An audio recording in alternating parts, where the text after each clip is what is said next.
Ano yun? Alvin Daguldulan, ano ba yung sabi mo? Gahago-hago ra na dol, mayroon na sa walang trabaho yung pagbubuhat hanggang kamatayan yan gagawin mo, hindi mo gawin, babalik sa dati katawan mo.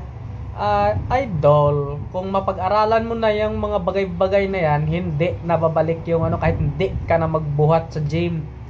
Basta regular ka pa rin mag-exercise. Importante dyan yung disiplina sa pagkain.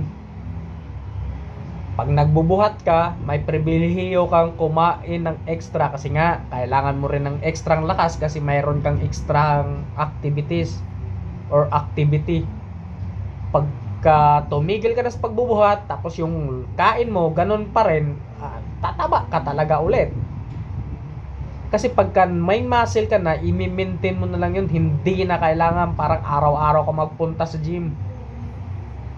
Kahit magpunta ka sa gym ng 2 beses isang linggo o mag-home workout ka lang, lahat ng di naman special yung gym. Ang gym lang kasi mayroon ka maraming option, maraming gamit kasi pwede mong gagamitin eh.